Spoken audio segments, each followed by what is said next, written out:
ഉച്ചവാർത്തയിലേക്ക് സ്വാഗതം. ഞാൻ ദേവിക ബൈജു. ആദ്യം നോക്കാം പ്രധാന വാർത്തകൾ. പഹൽഗാമിൽ ഭീകരർക്ക് പ്രാദേശിക സഹായം. ഭീകരാക്രമണ ശേഷം ഒളിത്താവളം ഒരുക്കി യത്രാൾ ഗ്രാമത്തിലെ ചിലർ. ശ്രീനഗർ റെയിൽ പാത തകർക്കാൻ ലക്ഷ്യമിട്ടുവെന്ന് കണ്ടെത്തൽ.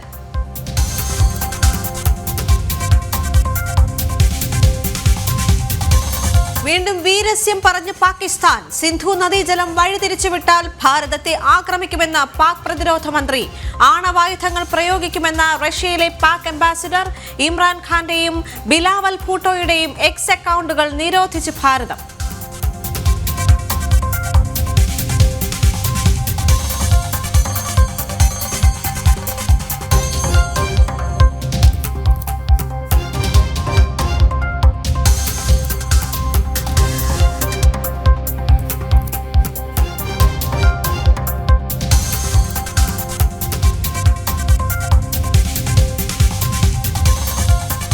അനധികൃത ബംഗ്ലാദേശി കുടിയേറ്റക്കാർക്കെതിരെ നടപടി കടുപ്പിച്ച് ഭാരതം. ഡൽഹിയിൽ 6 പേർ അറസ്റ്റിൽ. പരിശോധന കർശനമാക്കാൻ സംസ്ഥാനങ്ങൾക്ക് കേന്ദ്ര ആഭ്യന്തര മന്ത്രാലയത്തിന്റെ നിർദ്ദേശം.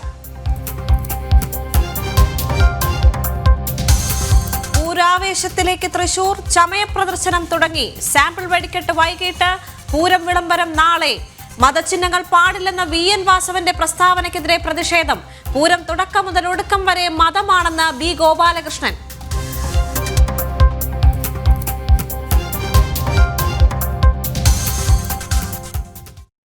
തമിഴ്നാട് തിരുവാരൂരിൽ വാഹനാപകടം. 4 മലയാളികൾക്ക് ദാരുണാന്ത്യം. മരിച്ചത് വേളാങ്കണ്ണി തീർത്ഥയാത്രയ്ക്ക് പോയ തിരുവനന്തപുരത്തുകാർ.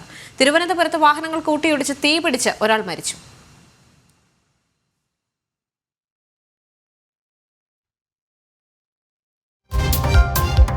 നേതൃമാറ്റ നീക്കത്തിൽ അതൃപ്തി പരസ്യമാക്കി K സുധാകരൻ. പാർട്ടിക്കുള്ളിൽ നിന്നുള്ള പ്രചാരണങ്ങൾ ശരിയല്ല. മാറണമെന്ന് തന്നോട് ആരും പറഞ്ഞിട്ടില്ല. ആരെങ്കിലും വിചാരിച്ചാൽ തന്നെ അങ്ങനെ തൊടാനാകില്ല എന്നും KPCC അധ്യക്ഷന്റെ മുന്നറിയിപ്പ്.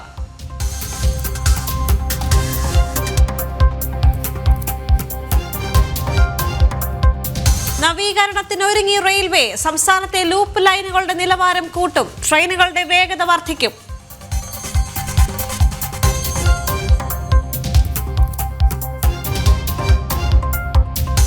വാക്സിൻ എടുത്തിട്ടും പേവിഷബാധ സ്ഥിരീകരിക്കുന്നതിൽ ആശങ്ക. കോൾഡ് സ്റ്റോറേജുകൾ അടക്കം പരിശോധിക്കണമെന്ന ആവശ്യം.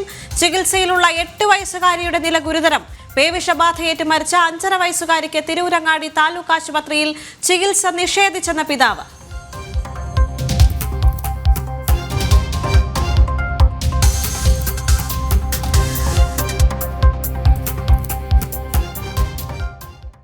തിരുവനന്തപുരം അമ്പൂരിയിൽ അച്ഛൻ മകനെ കുത്തിക്കൊന്നു. മരിച്ചത് കുന്നത്തുമല സ്വദേശി മനോജ്. കുടുംബ വഴക്കെന്ന സൂചന. അച്ഛൻ വിജയൻ കാരക്കുടി ഫോറസ്റ്റ് ക്വാർട്ടേഴ്സിൽ കീഴടങ്ങി.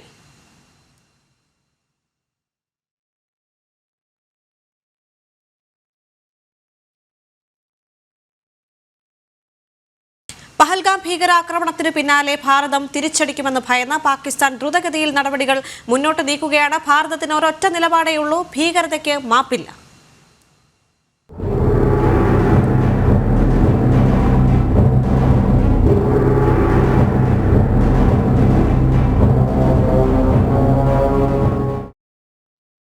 ആക്രമണ ഭീഷണി തുടർന്ന് പാകിസ്ഥാൻ. സിന്ധു നദീജലം വഴിതിരിച്ചുവിട്ടാൽ ഭാരതം സൈനിക ആക്രമണം നേരിടേണ്ടി വരുമെന്ന് പാക് പ്രതിരോധ മന്ത്രി ഖ്വാജ ആസിഫ്. ഭാരതത്തിനെതിരെ ആണവായുധങ്ങൾ ഉൾപ്പെടെ പ്രയോഗിക്കുമെന്ന് റഷ്യയിലെ പാകിസ്ഥാൻ അംബാസിഡർ മുഹമ്മദ് ഖാലിദ് ജമാലിയും പറഞ്ഞു. പഹൽഗാം ഭീകരാക്രമണത്തിൽ ഭാരതം തിരിച്ചടി ശക്തമാക്കിയ സാഹചര്യത്തിലാണ് പാകിസ്ഥാന്റെ തുടർച്ചയായ ഭീഷണി. ഭാരതം ശക്തമായ നയതന്ത്ര നടപടികൾ തുടരുമ്പോഴാണ് പാകിസ്ഥാൻ നേതാക്കളുടെ ഭീഷണി ഉയരുന്നത്. ആണവായുധ പ്രയോഗം ഉൾപ്പെടെ നടത്തുമെന്ന ഭീഷണി തുടർച്ചയായി പാകിസ്ഥാൻ മുഴക്കുന്നുണ്ട്. പാകിസ്ഥാൻ പ്രതിരോധ മന്ത്രി ഖ്വാജ ആസിഫ് ഭാരതത്തിന്റെ അതിർത്തിയിൽ കടന്നുകയറി ആക്രമണം നടത്തുമെന്നാണ് ഭീഷണിപ്പെടുത്തുന്നത്. സിന്ധു നദീജലം വഴിതിരിച്ചുവിടാൻ എന്തെങ്കിലും പശ്ചാത്തല സൗകര്യങ്ങൾ ഒരുക്കുകയാണെങ്കിൽ അവ തകർക്കുമെന്നാണ് ഖ്വാജയുടെ ഭീഷണി.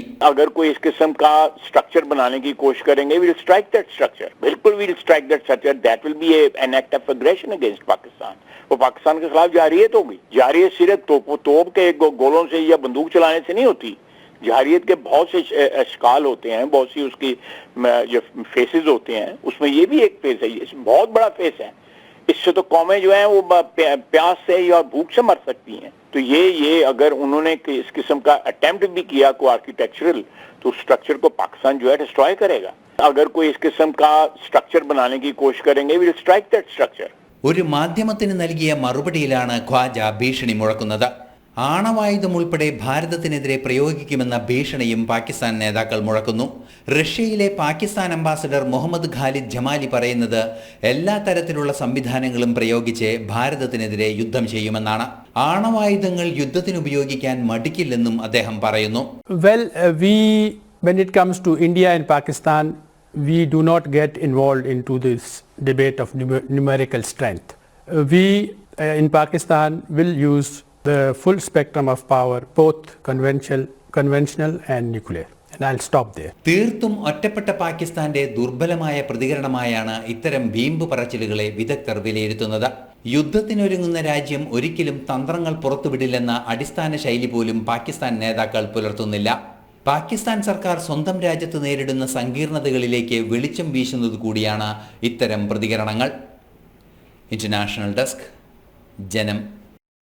പഹൽഗാം ഭീകരാക്രമണത്തിന് കാരണക്കാരായ ഭീകരവാദികൾക്ക് കൂടുതൽ പ്രാദേശിക സഹായം ലഭിച്ചതായി NIA. ആക്രമണത്തിന് ശേഷം ഭീകരർക്ക് ഒളിത്താവളങ്ങൾ ഒരുക്കി നൽകിയത് ത്രാൽ ഗ്രാമത്തിലുള്ള ചിലരെന്നും ദേശീയ അന്വേഷണ ഏജൻസി കണ്ടെത്തി. അതേസമയം തുടർച്ചയായ 10ാം ദിവസവും അതിർത്തിയിൽ പാകിസ്ഥാൻ പ്രകോപനമുണ്ടായി. വെടിനിർത്തൽ കരാർ ലംഘിച്ചു.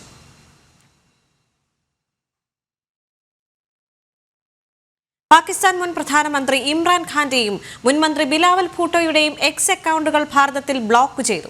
പഹൽഗാം ഭീകരാക്രമണത്തെ തുടർന്ന് ഇരു രാജ്യങ്ങളും തമ്മിൽ സംഘർഷം നിലനിൽക്കുന്ന സാഹചര്യത്തിലാണ് നീക്കം. ഭീകരാക്രമണത്തിന്റെ പശ്ചാത്തലത്തിൽ സനം സയ്യിദ്, ബിലാൽ അബ്ബാസ് തുടങ്ങിയ പാകിസ്ഥാൻ സിനിമാ നടീനടന്മാരുടെ സമൂഹ മാധ്യമ അക്കൗണ്ടുകളും കേന്ദ്ര സർക്കാർ ബ്ലോക്ക് ചെയ്തിരുന്നു. അനധികൃത ബംഗ്ലാദേശി കുടിയേറ്റക്കാർക്കെതിരെ കടുത്ത നടപടി തുടരുന്നു. ഡൽഹിയിൽ അറസ്റ്റ് ചെയ്ത 6 ബംഗ്ലാദേശി പൗരന്മാരെ നാട് കടത്താൻ നടപടി ആരംഭിച്ചു. വ്യക്തമായ രേഖകളില്ലാത്ത കുടിയേറ്റക്കാരെ കണ്ടെത്താൻ പരിശോധന കർശനമാക്കണമെന്ന് കേന്ദ്ര ആഭ്യന്തര മന്ത്രാലയം നിർദ്ദേശം നൽകി. ഈസ്റ്റ് ഡൽഹിയിൽ മണ്ടുവാലി പോലീസ് സ്റ്റേഷൻ പരിധിയിൽ നടത്തിയ പരിശോധനയിലാണ് 6 അനധികൃത ബംഗ്ലാദേശി കുടിയേറ്റക്കാരെ അറസ്റ്റ് ചെയ്തത്. 6 സ്ത്രീകളാണ് പിടിയിലായതെന്നും ഫോറിനേഴ്സ് റീജിയണൽ രജിസ്ട്രേഷൻ ഓഫീസുമായി ബന്ധപ്പെട്ട് ഇവരെ നാടുകടത്താൻ നടപടി ആരംഭിച്ചതായും ഡൽഹി പോലീസ് അറിയിച്ചു. അനധികൃത ബംഗ്ലാദേശി കുടിയേറ്റക്കാരെ കണ്ടെത്തി നടപടി സ്വീകരിക്കാൻ lieutenant governor VK Saxena Delhi chief സെക്രട്ടറിക്കും പോലീസ് മേധാവിക്കും നൽകിയ നിർദ്ദേശത്തിന്റെ അടിസ്ഥാനത്തിലാണ് പരിശോധന തുടരുന്നത്.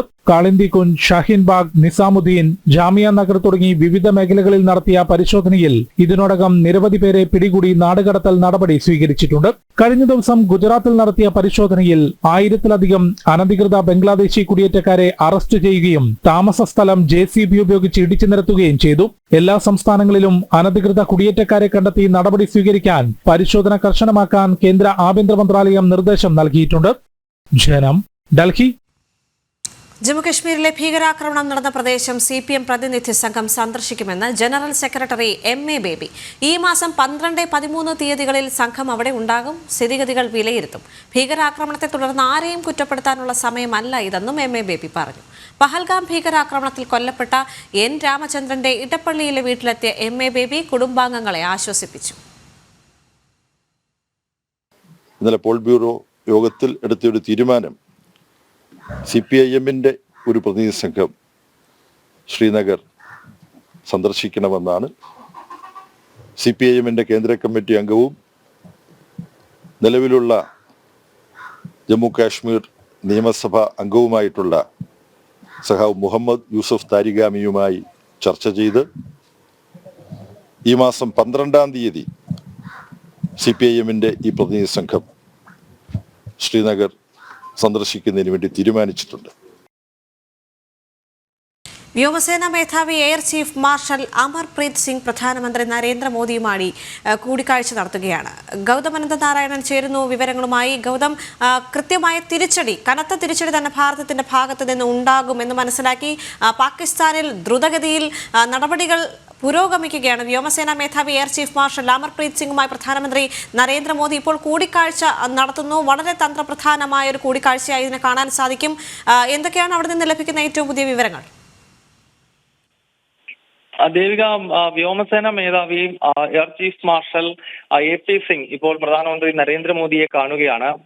പ്രധാനമന്ത്രിയുടെ ഔദ്യോഗിക വസതിയായ 7 ലോക്ക് കല്യാൺ മാർഗിലെത്തിയാണ് air chief marshal AP Singh പ്രധാനമന്ത്രിയെ കാണുന്നത്. പഹൽഗാമിന് ശേഷം നിരവധി ചർച്ചകൾ ഡൽഹിയിൽ നടന്നിരുന്നു. അതിന്റെ തുടർച്ച എന്ന നിലയിലാണ് ഇപ്പോൾ വ്യോമസേന മേധാവിയുടെ ഈ കൂടിക്കാഴ്ച എന്ന് വേണം മനസ്സിലാക്കാൻ. കാരണം സൈനിക തലത്തിലുള്ള വലിയ മൂവ്മെന്റുകൾ ജമ്മു കാശ്മീരിൽ വ്യാപകമായി നടക്കുകയാണ്. പ്രത്യേകിച്ച് അതിർത്തി കേന്ദ്രീകരിച്ചുകൊണ്ട് നടക്കുന്നുണ്ട്.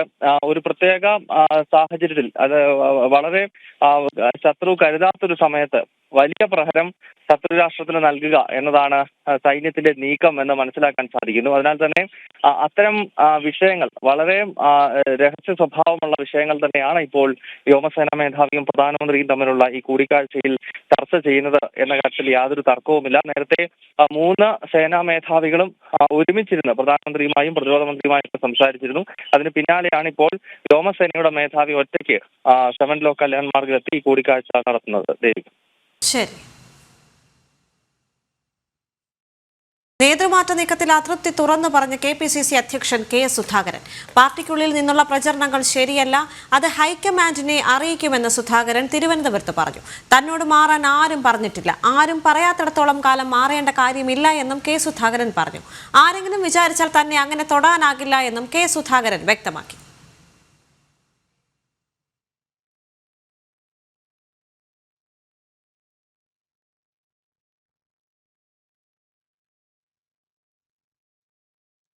നേതൃമാറ്റ നീക്കത്തിൽ കടുത്ത അതൃപ്തി തുറന്നു പറഞ്ഞിരിക്കുകയാണ് നിലവിലെ KPCC അധ്യക്ഷൻ K സുധാകരൻ. പാർട്ടിക്കുള്ളിൽ നിന്നുള്ള പ്രചരണങ്ങൾ ഉൾപ്പെടെ ശരിയല്ല എന്നും പാർട്ടിക്കുള്ളിൽ തന്നെ വലിയ ഗ്രൂപ്പുകളി ഉണ്ടെന്നും സുധാകരൻ തുറന്നു പറഞ്ഞിരിക്കുന്നു. അത് ഹൈക്കമാൻഡിനെ അറിയിക്കുമെന്നും സുധാകരൻ തിരുവനന്തപുരത്ത് പ്രതികരിച്ചു. തന്നോട് മാറാൻ ഇതുവരെ ആരും പറഞ്ഞിട്ടില്ല എന്നും ആരും പറയാത്തിടത്തോളം കാലം താൻ മാറില്ല എന്നും സുധാകരൻ പറഞ്ഞു വെക്കുന്നുണ്ട്. ആരെങ്കിലും അങ്ങനെ വിചാരിച്ചാൽ തന്നെ തൊടാനാകില്ല എന്നും സുധാകരൻ വ്യക്തമാക്കിയിട്ടുണ്ട്. സ്വന്തം പാർട്ടിക്കുള്ളിലെ ചില നീക്കങ്ങളെക്കുറിച്ച് തന്നെയാണ് സുധാകരൻ ആഞ്ഞടിച്ചിരിക്കുന്നത്. അതോടൊപ്പം തന്നെ തനിക്ക് അനാരോഗ്യമുണ്ടെന്നും ആരോഗ്യ പ്രശ്നങ്ങളുണ്ടെന്നും അതുകൊണ്ട് തുടരാനാകില്ല എന്നുമുള്ള കള്ളപ്രചരണങ്ങൾ പാർട്ടിക്കുള്ളിൽ തന്നെ നടക്കുന്നു എന്നും സുധാകരൻ വലിയ രീതിയിലുള്ള ഒരു വെളിപ്പെടുത്തലാണ് നടത്തിയിരിക്കുന്നത്. പഹൽഗാം ഭീകരാക്രമണത്തിന്റെ പശ്ചാത്തലത്തിൽ ഇനി പാകിസ്ഥാന്റെ അവശേഷിപ്പുകൾ ഇവിടെ വേണോ എന്ന ചോദ്യത്തിന് രാജ്യസ്നേഹികൾ ഒറ്റക്കെട്ടായി പറയുന്നു, കേരളത്തിൽ പാകിസ്ഥാൻ വേണ്ട.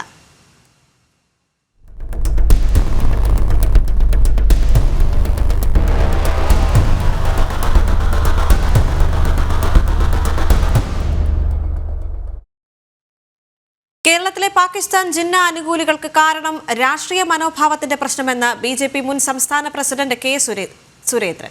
ദേശവിരുദ്ധരെ പാലൂട്ടി വളർത്തുന്ന സമീപനമാണ് കേരളത്തിലെ ഇടത് വലത് മുന്നണികൾ സ്വീകരിച്ചതെന്നും സുരേന്ദ്രന്റെ വിമർശനം. പാകിസ്ഥാന്റെയും മുഹമ്മദ് അലി ജിന്നയുടെയും അടയാളങ്ങൾ ജനങ്ങൾ തൂത്തെറിയുമെന്നും സുരേന്ദ്രൻ പ്രതികരിച്ചു. പാകിസ്ഥാന്റെയും മുഹമ്മദ് അലി ജിന്നയുടെയും പേരിൽ കേരളത്തിലെ തെരുവോരങ്ങളും സ്ഥലങ്ങളും തുടരുന്നതിനെതിരെയാണ് K സുരേന്ദ്രന്റെ വിമർശനം. കേരളത്തിലെ പാകിസ്ഥാൻ ജിന്ന അനുകൂലികൾക്ക് കാരണം മാറി മാറി വന്ന ഇടത് വലത് മുന്നണികളാണെന്ന് സുരേന്ദ്രൻ വിമർശിക്കുന്നു. ദേശവിരുദ്ധരെ പാലൂട്ടി വളർത്തുന്ന സമീപനമാണ് ഇരു മുന്നണികളും സ്വീകരിച്ചതെന്നും സുരേന്ദ്രൻ കൂട്ടിച്ചേർത്തു. കേരളത്തിലെ ഇടത് വലത് മുന്നണികൾ പാകിസ്ഥാനോടും ഇന്ത്യ വിഭജനക്കാരനായിട്ടുള്ള മുഹമ്മദ് അലി ജിന്നയോടും അതിന്റെ പിൻഗാമികളോടുമെല്ലാം എടുക്കുന്ന ഒരു രാഷ്ട്രീയ സമീപനത്തിന്റെ ഭാഗമാണ്. ഇവിടുത്തെ ഒരു രാഷ്ട്രീയ കാലാവസ്ഥ എന്ന് പറയുന്നത് ഇന്ത്യക്കെതിരായിട്ട് ചിന്തിക്കുന്നവരെ, ഇന്ത്യ വിരുദ്ധരെ, ദേശവിരുദ്ധരെ, വിധ്വംസക ശക്തികളെ പാലൂട്ടി വളർത്തുന്ന ഒരു രാഷ്ട്രീയ മനോഭാവമാണ് കാലാകാലങ്ങളിൽ കേരളത്തിൽ LDFും UDFും തുടരുന്നത്. അതിന്റെ പ്രത്യക്ഷ ഉദാഹരണമാണ് പാകിസ്ഥാന്റെ പേരിൽ ഇവിടെ ടൗണുകൾ, റോഡുകൾ, ജിന്നയുടെ പേരിലുള്ള സ്മാരകങ്ങൾ. ഇതെല്ലാം മറ്റൊരു സംസ്ഥാനത്തും കാണാത്ത ഒരു പ്രതിഭാസമാണ്. ഇന്ത്യ വിരുദ്ധരെയും വിധ്വംസ ശക്തികളെയും പാലൂട്ടി വളർത്തുന്ന സമീപനമാണ് ഇരുമുന്നണികളും സ്വീകരിച്ചത്. സംസ്ഥാനത്തെ ഒട്ടുമിക്ക ജില്ലകളിലും പാകിസ്ഥാന്റെ പേരിൽ സ്ഥലങ്ങളും ജിന്നയുടെ പേരിൽ സ്ട്രീറ്റുകളുമുണ്ട്. ഗൂഗിൾ മാപ്പിലും ആധാരങ്ങളിലും ഇത് പ്രയോഗിക്കാറുമുണ്ട്. തലസ്ഥാന നഗരിയായ തിരുവനന്തപുരത്ത് പോലും 3 പാകിസ്ഥാന്റെ പേരിൽ സ്ഥലപ്പേരുള്ളത്. വിഭജനത്തിന്റെ വേദനകൾ ഒട്ടേറെ അനുഭവിച്ചവരാണ് ഭാരതീയർ. മതത്തിന്റെ പേരിൽ രാജ്യത്തെ വീണ്ടും പലതായി വെട്ടിമുറിക്കാൻ കാത്തുനിൽക്കുന്ന കഴുകന്മാർക്ക് ആയുധമായി മാറരുത് പാകിസ്ഥാന്റെ പേരിലുള്ള അടയാളങ്ങളെന്നാണ് പൊതുജനങ്ങൾക്കും പറയാനുള്ളത്. പ്രശാന്ത് ശങ്കരമംഗലത്ത്, ജനം, തിരുവനന്തപുരം. കോഴിക്കോട് മെഡിക്കൽ കോളേജ് അപകടത്തിൽ പുകയ്ക്ക് കാരണം ബാറ്ററിയിലെ ഇന്റേണൽ ഷോർട്ടേജ്. ഇലക്ട്രിക്കൽ ഇൻസ്പെക്ടർ പ്രാഥമിക റിപ്പോർട്ട് സർക്കാരിന് സമർപ്പിച്ചു. അതേസമയം വിവിധ വകുപ്പുകളുടെ പരിശോധനയും അന്വേഷണവും തുടരുകയാണ്. അത്യാഹിത വിഭാഗത്തിലെ CPU യൂണിറ്റിൽ തീപിടുത്തമുണ്ടാകാൻ കാരണം ബാറ്ററിയിലെ ഇന്റേണൽ ഷോർട്ടേജ് ആണെന്നാണ് കണ്ടെത്തൽ. ഷോർട്ടേജ് കാരണം ഒരു ബാറ്ററി ചൂടായി പൊട്ടിത്തെറിച്ചു. തുടർന്ന് തീ പടർന്ന് മറ്റ് ബാറ്ററികളും പൊട്ടിത്തെറിക്കുകയായിരുന്നു. ഇങ്ങനെ 34 ബാറ്ററികളാണ് കത്തി നശിച്ചത്. ലെഡ് ആസിഡ് ബാറ്ററികളാണ് പൊട്ടിത്തെറിച്ചത്. ബാറ്ററി സൂക്ഷിച്ച റൂമിൽ തീ പടർന്നതാണ് കെട്ടിടത്തിൽ നിറയെ പുക പടരാൻ കാരണമായതെന്നും ഇലക്ട്രിക്കൽ ഇൻസ്പെക്ടറുടെ പ്രാഥമിക റിപ്പോർട്ടിൽ പറയുന്നു. ഇലക്ട്രിക്കൽ ഇൻസ്പെക്ടറേറ്ററിന്റെയും ജില്ലാ ഫോറൻസിക് വിഭാഗത്തിന്റെയും പരിശോധന തുടരുകയാണ്. സംഭവവുമായി ബന്ധപ്പെട്ട് കൂടുതൽ ജീവനക്കാരുടെ മൊഴിയെടുക്കും. CCTV ദൃശ്യങ്ങളും റെക്കോർഡുകളും പരിശോധിക്കും. അതേസമയം അത്യാഹിത വിഭാഗം പഴയ കെട്ടിടത്തിൽ താൽക്കാലികമായി പ്രവർത്തനം ആരംഭിച്ചു. ജനം, കോഴിക്കോട്. വാക്സിൻ എടുത്തിട്ടും പേവിഷബാധ സ്ഥിരീകരിക്കുന്നതിൽ ആശങ്കയേറുകയാണ്. നായയുടെ കടിയേറ്റ് മരണപ്പെടുന്നതിൽ കുട്ടികളുമുണ്ടെന്നാണ് ആശങ്കയ്ക്ക് ഏറ്റവും പ്രധാനപ്പെട്ടുള്ള കാരണം. വാക്സിൻ സൂക്ഷിക്കുന്ന കോൾഡ് സ്റ്റോറേജുകൾ അടക്കം പരിശോധനയ്ക്ക് വിധേയമാക്കണമെന്ന ആവശ്യവും ശക്തമാവുകയാണ്. അതേസമയം പേവിഷബാധയേറ്റ് തിരുവനന്തപുരം SAT ആശുപത്രിയിൽ ചികിത്സയിൽ കഴിയുന്ന 8 വയസ്സുകാരിയുടെ നില അതീവ ഗുരുതരമായി തുടരുന്നു. മുമ്പൊന്നുമില്ലാത്ത വിധം നായകളുടെ ആക്രമണം പെരുകുന്ന കാലത്ത് വാക്സിൻ എടുത്തിട്ടും പേവിഷബാധ സ്ഥിരീകരിക്കുന്നതിലാണ് ജനങ്ങൾക്ക് ആശങ്ക. വാക്സിന്റെ ഗുണനിലവാരം, വാക്സിൻ സൂക്ഷിക്കുന്നതിൽ അപാകത വന്നിട്ടുണ്ടോ എന്നതടക്കമുള്ള നിരവധി ചോദ്യങ്ങളാണ് ഉയരുന്നത്. കഴിഞ്ഞ 4 മാസത്തിനിടെ 12 പേവിഷബാധ മരണങ്ങളാണ് സംസ്ഥാനത്തുണ്ടായിട്ടുള്ളത്. ഇതാണ് ആശങ്കയ്ക്ക് കാരണം. വാക്സിൻ സൂക്ഷിക്കുന്ന കോൾഡ് സ്റ്റോറേജുകളിലെ അപാകതകളും തിരിച്ചടിയാകാൻ സാധ്യതയുണ്ടെന്നാണ് വിദഗ്ധർ അഭിപ്രായപ്പെടുന്നത്. 3 മുതൽ 8 ഡിഗ്രി വരെ സെൽഷ്യസിൽ സൂക്ഷിക്കേണ്ട ആന്റി റാബിസ് വാക്സിൻ ഊഷ്മാവിലെ ചെറിയ വ്യത്യാസം പോലും ഗുണനിലവാരത്തെ ബാധിച്ചേക്കാം. ഇതാണ് പ്രതിരോധ കുത്തിവയ്പ്പെടുത്തിട്ടും മരണം സംഭവിക്കാൻ കാരണമായി വിലയിരുത്തുന്നത്. വാക്സിന്റെ ഗുണനിലവാരം പരിശോധിക്കാനുള്ള നടപടികൾ വേണമെന്ന ആവശ്യവും ശക്തമാകുന്നു. മലപ്പുറത്ത് പേവിഷബാധയേറ്റ് ചികിത്സയിലായിരുന്ന 5 വയസ്സുകാരുടെ മരണം സംബന്ധിച്ച് ഒരാഴ്ച പിന്നിടുന്നതിനിടയിലാണ് കൊല്ലത്ത് 8 വയസ്സുകാരിക്കും പേവിഷബാധ സ്ഥിരീകരിച്ചത്. നിലവിൽ അതിതീവ്ര പരിചരണ വിഭാഗത്തിൽ ചികിത്സയിൽ കഴിയുന്ന 8 വയസ്സുകാരിയുടെ നില ഗുരുതരമായി തുടരുകയാണ്. ഇക്കഴിഞ്ഞ ഏപ്രിൽ മാസം 8-ാം തീയതിയാണ് കുട്ടിക്ക് നായയുടെ കടിയേറ്റത്. ഒരു ഡോസ് വാക്സിൻ മാത്രം അവശേഷിക്കെ ഏപ്രിൽ 28-ാം തീയതി കുട്ടിക്ക് ശാരീരിക അസ്വസ്ഥതകൾ ഉണ്ടായി. തുടർന്ന് നടത്തിയ പരിശോധനയിലാണ് പേവിഷബാധ സ്ഥിരീകരിച്ചത്. ജനം, തിരുവനന്തപുരം. നേതൃമാറ്റ നീക്കത്തിൽ അതൃപ്തി തുറന്നു പറഞ്ഞിരിക്കുന്നു KPCC അധ്യക്ഷൻ K സുധാകരൻ. പാർട്ടിക്കുള്ളിൽ നിന്നുള്ള പ്രചരണങ്ങൾ ശരിയല്ല എന്നും അത് ഹൈക്കമാൻഡിനെ അറിയിക്കുമെന്നും സുധാകരൻ തിരുവനന്തപുരത്ത് പ്രതികരിച്ചു. തന്നോട് മാറാൻ ആരും പറഞ്ഞിട്ടില്ല, ആരും പറയാത്തിടത്തോളം കാലം മാറേണ്ട ആവശ്യമില്ല എന്നും സുധാകരൻ പറഞ്ഞു. ആരെങ്കിലും വിചാരിച്ചാൽ തന്നെ അങ്ങനെ തൊടാനാകില്ല എന്നും K സുധാകരൻ വ്യക്തമാക്കി. എന്നോട് മാറാൻ ആരും പറഞ്ഞിട്ടില്ല, മാറാൻ ആരും പറയാത്തിടത്തോളം കാലം ഞാൻ മാറാതെ നിൽക്കുമെന്നാണ് എൻ്റെ വിശ്വാസം. അതൊന്നും നടന്നിട്ടില്ല, അങ്ങനെ ഒരു ചർച്ചയും നടന്നിട്ടില്ല. അനാരോഗ്യമുണ്ടെന്ന് കേസിന് തോന്നുന്നുണ്ടോ? എനിക്ക് തോന്നുന്നില്ല. എനിക്ക് തോന്നുന്നുണ്ടെങ്കിൽ മരുന്ന് കഴിക്കുമല്ലോ. നല്ല ബോധ്യമുള്ളതല്ലേ ഈ പറഞ്ഞത്.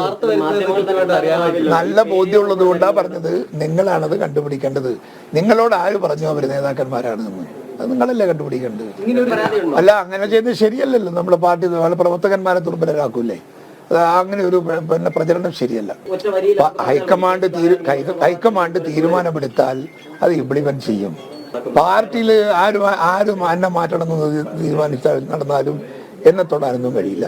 എന്നെ ഒന്നും ദ്രോഹിക്കാൻ കഴിയില്ല. എനിക്ക് അങ്ങനെ ശത്രുക്കൾ പാർട്ടിൻ്റെ അകത്തില്ല. അഖിൽ പാലോട്ടുമഠം ചേരുന്നു വിവരങ്ങളുമായി. അഖിൽ, നേതാക്കൾക്ക് വീണ്ടും തലവേദന ഉണ്ടാക്കിയിരിക്കുകയാണ് K സുധാകരന്റെ ഈ തുറന്നു പറച്ചിലെന്ന് പറയുന്നത്. തന്നെ ഒരു മൂലക്കിരുത്താൻ ഒരു ഗ്രൂപ്പ് പാർട്ടിക്കുള്ളിൽ തന്നെ പ്രവർത്തിക്കുന്നു എന്ന് വലിയൊരു വെളിപ്പെടുത്തൽ അല്ലെങ്കിൽ ഒരു തുറന്നു പറച്ചിൽ സുധാകരന്റെ ഭാഗത്ത് നിന്നുണ്ടായിരിക്കുകയാണല്ലേ?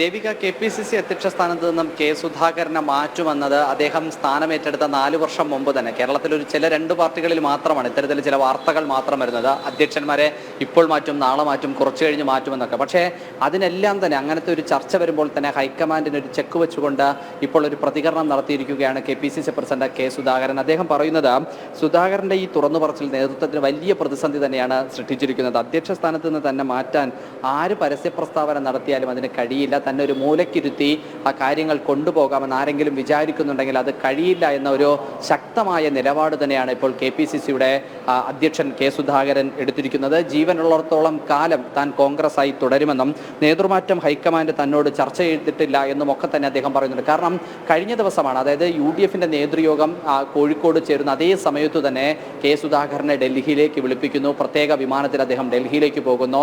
ദേശീയ അധ്യക്ഷൻ ഖാർഗെയും അതുപോലെ തന്നെ പ്രതിപക്ഷ നേതാവായിട്ടുള്ള രാഹുൽ ഗാന്ധിയുമായി 1.5 മണിക്കൂറോളം അദ്ദേഹം ചർച്ച നടത്തുന്നുണ്ട്. അതിനുശേഷമാണ്, കാരണം ആ ചർച്ചയിൽ ഒരു കാര്യം കൂടിയുണ്ട്. കേരളത്തിന്റെ സംഘടനാ ചുമതലയുള്ള AICC general secretary Deepa Das Munshi ആകട്ടെ കേരളത്തിലൊരു സംഘടനാ മാറ്റം ആവശ്യമുണ്ട് എന്ന് പറയുന്ന ഒരു സാഹചര്യം കൂടി നിലനിൽക്കുമ്പോഴാണ് ഡൽഹിയിലേക്ക് കെ സുധാകരൻ പോകുന്നത്, കോൺഗ്രസിന്റെ നേതാക്കളുമായി ചർച്ച ചെയ്യുന്നത്. അങ്ങനെ ആ ചർച്ചയ്ക്ക് പിന്നാലെയാണ് ഇത്തരത്തിൽ ഒരു നേതൃമാറ്റം ഉണ്ടാകുമെന്നുള്ള ഒരു വാർത്ത തന്നെ പുറത്തേക്ക് വരുന്നത്. ആ വാർത്തയിൽ പ്രധാനമായും 2 പേരുകളാണ് ഉയർന്നു കേൾക്കുന്നത്. ഒന്ന് പത്തനംതിട്ട MP ആയിട്ടുള്ള ആന്റോ ആന്റണിയും പേരാവൂർ MLA ആയിട്ടുള്ള സണ്ണി ജോസഫും.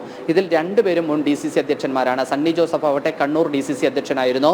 കണ്ണൂർ രാഷ്ട്രീയവുമായി നല്ല ബന്ധമുള്ള ഒരാളാണ് സണ്ണി ജോസഫ്. ആന്റോ ആന്റണി ആകട്ടെ 4 ടേമായിട്ട് പത്തനംതിട്ടയുടെ MPയും അതുപോലെ തന്നെ കോട്ടയം DCC അധ്യക്ഷൻ, അതിനു മുമ്പ് യൂത്ത് കോൺഗ്രസിന്റെ സംസ്ഥാന ജനറൽ സെക്രട്ടറി എന്നീ ചുമതലകളൊക്കെ വഹിച്ച പാരമ്പര്യം ആന്റോ ആന്റണിക്കുമുണ്ട്. പക്ഷേ കെ സുധാകരൻ ഇത്രയും അധികം LDF സർക്കാരിനെതിരെ, പിണറായി വിജയനെതിരെ ഇത്രയും ശക്തമായ നിലപാടുമായി സ്വീകരിച്ചു നിൽക്കുമ്പോൾ അതിനുശേഷം എത്തുന്ന ഒരു പ്രസിഡന്റ് ഏത് തരത്തിലായിരിക്കണമെന്നുള്ളൊരു ചർച്ചയാണ് ഒരു വിഭാഗം നേതാക്കൾ ഉയർത്തുന്നത്. അതിന്റെ ഭാഗമാണ് കഴിഞ്ഞ ദിവസം കെ മുരളീധരനും ശശി തരൂരും മുൻ സംസ്ഥാന അധ്യക്ഷന്മാരായിട്ടുള്ള VM സുധീരനും എല്ലാം തന്നെ ഈ സാഹചര്യത്തിൽ ഇപ്പോൾ കെ സുധാകരൻ മാറേണ്ട ആവശ്യമില്ല എന്നൊരു നിലപാട് സ്വീകരിക്കുന്നത്. എന്നാൽ കേരളത്തിലെ സാമുദായിക സമവാക്യങ്ങൾ കൂടി കണക്കിലെടുത്തുകൊണ്ട് ക്രൈസ്തവ സമൂഹത്തിൽ നിന്ന്, അതും കത്തോലിക്ക വിഭാഗത്തിൽ നിന്നും ഒരു പ്രസിഡന്റിനെ കൊണ്ടുവരണം എന്നൊരു ആവശ്യം ഒരു വിഭാഗം ഉയർത്തുന്നുണ്ട്. അതിന്റെ ഭാഗമാണ് ആന്റോ ആന്റണിയുടെയും സണ്ണി ജോസഫിന്റെയും പേര് ഉയർന്നു വരുന്നതും. എന്തായാലും ഇത്തരത്തിൽ നേതൃമാറ്റം ചർച്ച സജീവമായി KPCC ആസ്ഥാനത്ത് നടക്കുമ്പോൾ, അല്ലെങ്കിൽ AICC ആസ്ഥാനത്ത് നടക്കുമ്പോൾ, കോൺഗ്രസിന്റെ കേരളത്തിലുള്ള പ്രമുഖ നേതാക്കൾക്കിടയിൽ നടക്കുമ്പോൾ അതിനെയെല്ലാം കാറ്റൽ പറത്തിക്കൊണ്ട് തട്ടിക്കളഞ്ഞുകൊണ്ട് തന്നെയാണ് കെ സുധാകരന്റെ ഒരു പ്രതികരണം ഇപ്പോൾ വരുന്നത്. തന്നെ അങ്ങനെ മാറ്റി നിർത്താൻ അല്ലെങ്കിൽ തനിക്കെതിരെ ഗൂഢാലോചന നടത്താൻ ഏതെങ്കിലും ഒരാൾ ശ്രമിച്ചാൽ അതിനൊന്നും സാധിക്കുന്നില്ല അല്ലെങ്കിൽ സാധിക്കില്ല എന്നൊരു നിലപാടാണ് അദ്ദേഹം സ്വീകരിക്കുന്നത്. എന്തായാലും ഒരു നേതൃമാറ്റം ഉണ്ടാകുമോ ഇല്ലയോ എന്നുള്ളത് നമുക്ക് മണിക്കൂറുകൾ കഴിയുമ്പോൾ തന്നെ അറിയാൻ സാധിക്കും ദേവിക. കാരണം ഇന്ന് വൈകുന്നേരമാണ് KPCC പ്രഖ്യാപിച്ചിട്ടുള്ള ഒരു ഭരണഘടനാ സംരക്ഷണ സദസ്സ് തിരുവനന്തപുരത്ത് പുത്തരിക്കണ്ടം മൈതാനത്തിൽ നടക്കുന്നത്. ആ പുത്തരിക്കണ്ടം മൈതാനത്തിൽ നടക്കുന്ന പരിപാടിയിൽ കഴിഞ്ഞ ദിവസം KPCC പുറത്തിറക്കിയ സർക്കുലർ പ്രകാരം സംസ്ഥാന അധ്യക്ഷൻ കെ സുധാകരൻ തന്നെയാണ് അതിൽ അധ്യക്ഷ സ്ഥാനം വഹിക്കുന്നത്. പക്ഷേ അതിനുശേഷം ആ പരിപാടി കഴിഞ്ഞിറങ്ങുന്ന സമയത്ത് KPCC അധ്യക്ഷ സ്ഥാനത്ത് കസേരയിൽ കെ സുധാകരൻ ഉണ്ടാകുമോ എന്നുള്ളതാണ് ഏറ്റവും പ്രസക്തമായ ഒരു ചോദ്യമായി നിലനിൽക്കുന്നത്. കാരണം കേരളത്തിൽ AICCയുടെ സംഘടനാ ചുമതലയുള്ള KC വേണുഗോപാലുണ്ട്, കേരളത്തിന്റെ ചുമതലയുള്ള AICC ജനറൽ സെക്രട്ടറി ദീപാദാസ് മുൻഷിയും കേരളത്തിലുണ്ട്. കേരളത്തിൽ സജീവമായ സംഘടനാ മാറ്റത്തിന്റെ അല്ലെങ്കിൽ നേതൃമാറ്റത്തിന്റെ ചർച്ചയും നടക്കുന്നുണ്ട്. പുതിയ പേര് ഏതെങ്കിലും ഒരു സുപ്രഭാതത്തിൽ എപ്പോഴെങ്കിലും പ്രഖ്യാപിക്കുമോ എന്നത് നമുക്ക് കണ്ടു തന്നെ അറിയേണ്ടി വരും ദേവിക. ശരിയാക്കി. പൂരാവേശത്തിലാണ് തൃശ്ശിവ പേരൂർ. പൂരം പൊടിപൂരം.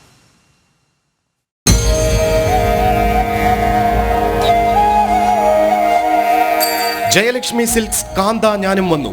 Jayalakshmi, India's finest bridal destination, powered by UGS group.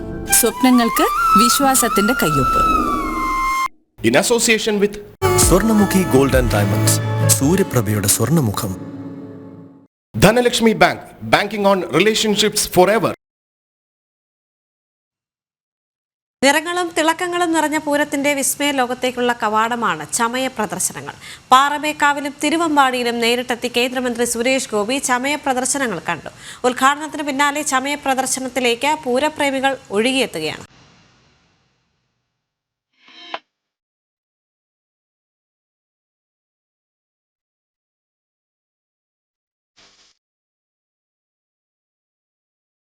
മഴവില്ല് തോൽക്കുന്ന നിറത്തോടെയാണ് പൂരക്കുടകളുടെ തലയുയർത്തിയുള്ള നിൽപ്പ്.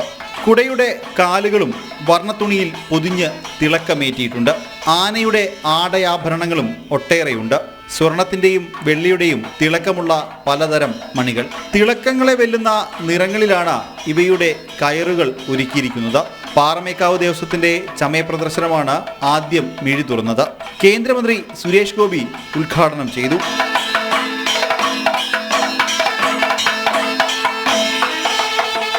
പൂരം TV യിൽ തന്നെയാണ് കണ്ടത്. വെടിക്കെട്ടും എവിടെയോ ദൂരത്തിരുന്ന് അതിൻ്റെ ശബ്ദം മാത്രമാണ് കേട്ടത്. ഇപ്രാവശ്യം മറ്റ് ജനങ്ങൾക്ക് കിട്ടുന്ന അവകാശം പോലെ എവിടെങ്കിലും നിന്ന് എത്രയും അടുത്ത് നിന്ന് അല്ലെങ്കിൽ അനുവദിക്കപ്പെടുന്ന അകലത്തിൽ നിന്ന് കാണാനുള്ള ആഗ്രഹമുണ്ട്. ഇതൊരു തൃശ്ശൂർ സമൂഹം നൽകിയ ഒരു അനുഗ്രഹമാണ്. ആ അനുഗ്രഹം നുകർന്ന് അനുഭവിക്കാൻ വേണ്ടി മന്ത്രിമാരായ K Rajan, R Bindu, mayor MK Varghese എന്നിവർ പങ്കെടുത്തു. തുടർന്ന് തിരുവമ്പാടി വിഭാഗത്തിന്റെ ചമയ പ്രദർശനവും പൂരപ്രേമികളിലേക്ക് എത്തി. തൃശൂർ അതിരൂപത മെത്രാപ്പൊലിത്ത മാർ ആൻഡ്രൂസ് താഴത്ത്, സ്വാമി സദ്ഭവാനന്ദ, ഇമാം സെയ്ഫുദ്ദീൻ അൽ ഖാസിമി എന്നിവർ ചേർന്ന് ഉദ്ഘാടനം ചെയ്തു. സസ്പെൻസുകളും ആവേശവും നിറഞ്ഞ പൂരത്തിനാണ് തൃശൂർ തയ്യാറെടുക്കുന്നതെന്ന് ക്ഷേത്രം ഭാരവാഹികൾ പറഞ്ഞു. തൃശ്ശൂരിൻ്റെ എല്ലാ തരത്തിലുള്ള ഒരു പരിച്ഛേദം തന്നെ ഈ ചടങ്ങിൽ പങ്കെടുത്തു. അതിന് ആദ്യമായി എല്ലാവർക്കും തൃശ്ശൂർ പൂരത്തിൻ്റെ വലിയൊരു ആശംസകൾ നേരുകയാണ്. ഇനി ഇവിടുന്ന് ഇങ്ങോട്ടുള്ള ദിവസങ്ങൾ തൃശ്ശൂരിലേക്ക് ആൾക്കാർ ഒഴുകിയെത്തുന്ന ഒരു വേദിയായി മാറാൻ പോവുകയാണ്.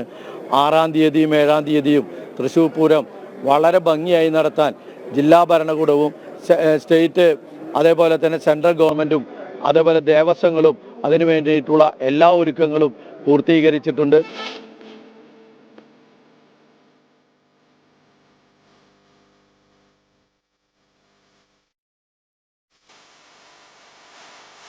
ജനം, തൃശൂർ.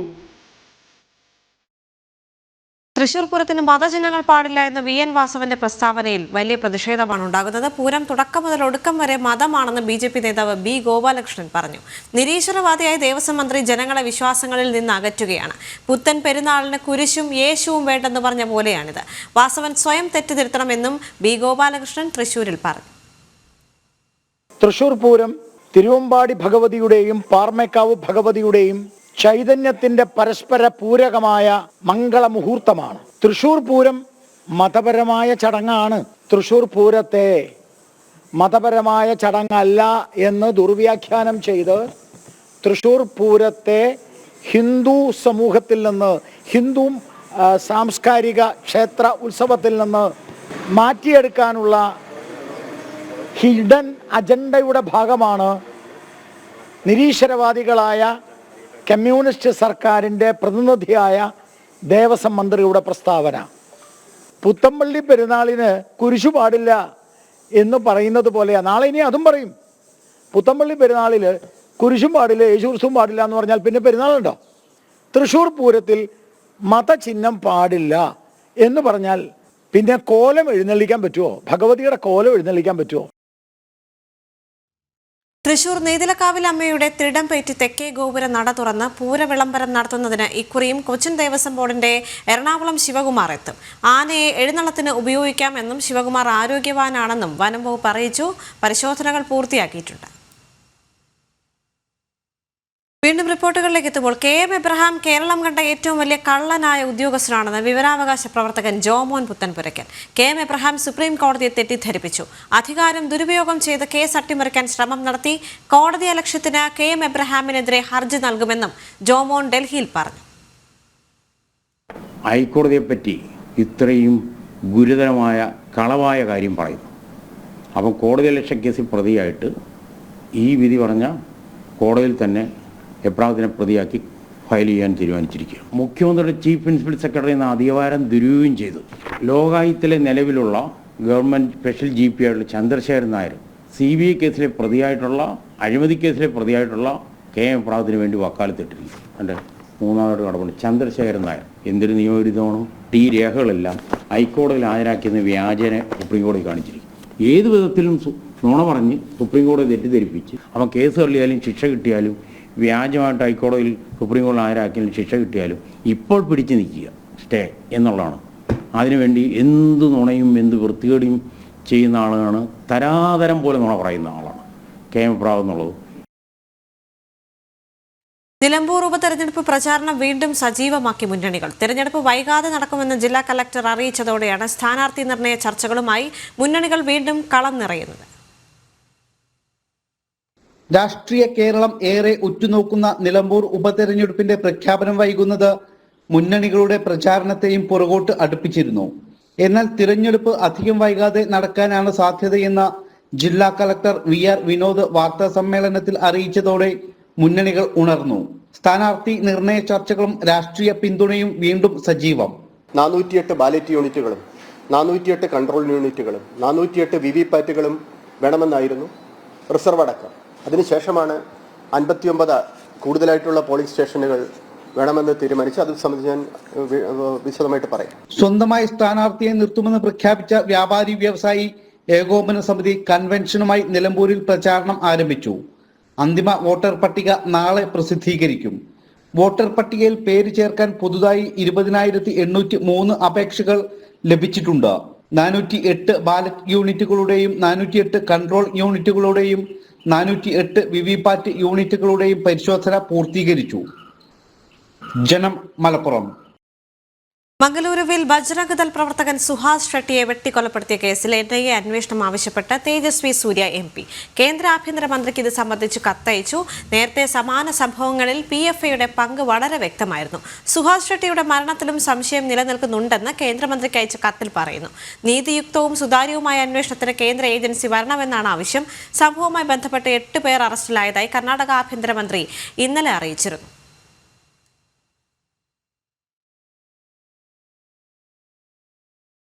കൊച്ചി കോർപ്പറേഷനിലെ കൈക്കൂലിക്കാരായ മറ്റു ഉദ്യോഗസ്ഥരുടെ പേര് വിവരങ്ങൾ വിജിലൻസിന് കൈമാറി അറസ്റ്റിലായ സ്വപ്ന. വിവിധ വകുപ്പുകളിലായി നിരവധി പേർ കൈക്കൂലി വാങ്ങുന്നുണ്ടെന്നാണ് സ്വപ്നയുടെ വെളിപ്പെടുത്തൽ. ഇതിനിടെ സ്വപ്നയുടെ അനധികൃത സ്വത്ത് സമ്പാദനത്തിൽ വിജിലൻസ് വിശദമായ അന്വേഷണം ആരംഭിച്ചിട്ടുണ്ട്. കൊച്ചി കോർപ്പറേഷൻ ഉദ്യോഗസ്ഥരിൽ കൈക്കൂലി വാങ്ങുന്നത് താൻ മാത്രമല്ലെന്നും നിരവധി കൈക്കൂലിക്കാർ വേറെയുമുണ്ടെന്നാണ് സ്വപ്നയുടെ മൊഴി. പ്രതിമാസം തന്നേക്കാളധികം തുക കൈക്കൂലിയായി കൈപ്പറ്റുന്നവരാണ് മറ്റു പല ഉദ്യോഗസ്ഥരും. തനിക്കറിയാവുന്ന കൈക്കൂലിക്കാരുടെ പേരുവിവരങ്ങളും സ്വപ്ന വിജിലൻസിന് കൈമാറി. ഇവരിൽ പലരും വിജിലൻസിന്റെ അഴിമതിക്കാരായ ഉദ്യോഗസ്ഥരുടെ പട്ടികയിൽ നേരത്തെ തന്നെ ഇടം പിടിച്ചവരാണ്. കൈക്കൂലി നേരിട്ട് വാങ്ങാതെ ഏജന്റുമാർ വഴിയാണ് കൈപ്പറ്റിയിരുന്നത്. ഇതിൽ പലരും പലപ്പോഴും സമർത്ഥമായി വിജിലൻസിന്റെ പിടിയിലാകാതെ കൈക്കൂലി വാങ്ങിക്കൊണ്ടിരുന്നവരാണ്. 5 നില കെട്ടിടത്തിന്റെ പ്ലാൻ അംഗീകരിക്കാൻ 15,000 രൂപ കൈക്കൂലി വാങ്ങുമ്പോൾ ബുധനാഴ്ചയാണ് വൈറ്റില പൊന്നിരുന്നിയിൽ വെച്ച് കൊച്ചി സോണൽ ഓഫീസിലെ ബിൽഡിംഗ് ഇൻസ്പെക്ടറായ സ്വപ്ന പിടിയിലാകുന്നത്. വൻ തുകകൾ കൈക്കൂലിയായി വാങ്ങിയ ഉദ്യോഗസ്ഥർ വീതിച്ചെടുത്തിരുന്നതായും പരാതികൾ ഉയർന്നിരുന്നു. സ്വപ്ന നൽകിയ മുഴുവൻ ബിൽഡിംഗ് പെർമിറ്റുകളും വിജിലൻസ് പിടിച്ചെടുത്തിരുന്നു. നിയമാനുസൃതമായാണോ പെർമിറ്റുകൾ അനുവദിച്ചിരുന്നതെന്നും പരിശോധിക്കുന്നുണ്ട്. ജനം, കൊച്ചി. ഹൈവേ വികസനത്തിനായി വസ്തു ഏറ്റെടുത്തതിലെയും പുനരധിവാസ ഫണ്ട് അനുവദിച്ചതിലെയും ക്രമക്കേടുകളും അഴിമതിയും കണ്ടെത്തുന്നതിനായി വിജിലൻസിന്റെ സംസ്ഥാനതല മിന്നൽ പരിശോധന ഇന്നും തുടരും. കോർപ്പറേഷൻ അധിഗ്രഹൺ എന്ന പേരിലാണ് പരിശോധന നടക്കുന്നത്. വിജിലൻസ് ഡയറക്ടർ യോഗേഷ് ഗുപ്തയുടെ ഉത്തരവ് പ്രകാരം നടക്കുന്ന മിന്നൽ പരിശോധനയിൽ സംസ്ഥാനത്തെ എല്ലാ വിജിലൻസ് യൂണിറ്റുകളും പങ്കെടുക്കുന്നുണ്ട്. ഇന്നലെ 32 ഓഫീസുകളിലാണ് വിജിലൻസ് ഒരേ സമയം മിന്നൽ പരിശോധന നടത്തിയത്.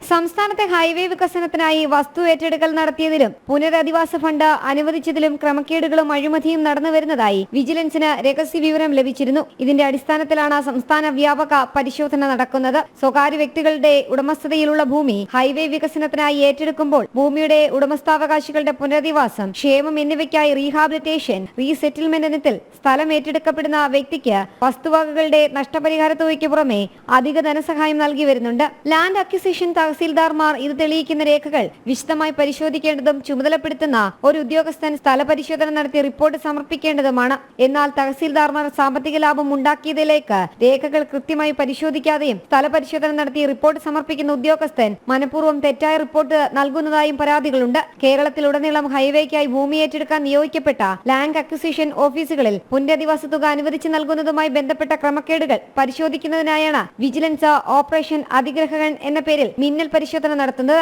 ലാൻഡ് അക്വിസിഷനുമായി ബന്ധപ്പെട്ട് ഡെപ്യൂട്ടി കളക്ടർ ഓഫീസുകളിലും സ്പെഷ്യൽ തഹസീൽദാർ ഓഫീസുകളും ഉൾപ്പെടെ 32 ഓഫീസുകളിലാണ് കഴിഞ്ഞ ദിവസം വിജിലൻസ് മിന്നൽ പരിശോധന നടത്തിയത്. വിജിലൻസ് ഡയറക്ടർ യോഗേഷ് ഗുപ്തയുടെ ഉത്തരവ് പ്രകാരം നടക്കുന്ന മിന്നൽ പരിശോധനയിൽ സംസ്ഥാനത്തെ എല്ലാ വിജിലൻസ് യൂണിറ്റുകളും പങ്കെടുക്കുന്നുണ്ട്. ജനം, തിരുവനന്തപുരം. റാപ്പർ വേടനെതിരായ പുലിപ്പല്ല് കേസിൽ തുടരന്വേഷണം മരവിപ്പിച്ച് വനം വകുപ്പ്. പുലിപ്പല്ല് കൈമാറിയ ആൾക്കെതിരെയും മൃഗവേട്ട കുറ്റത്തിനും തുടരന്വേഷണമില്ല. ഹിരൺദാസ് മുരളി എന്ന റാപ്പർ വേടന് അനുകൂലമായ നിലപാടിലേക്ക് വനം മന്ത്രിയും CPM സംസ്ഥാന സെക്രട്ടറി MV ഗോവിന്ദനുമെല്ലാം മാറിയതോടെ പുലിപ്പല്ല് കേസ് പുലിവാലാകാതെ നോക്കുകയാണ് വനം വകുപ്പ്.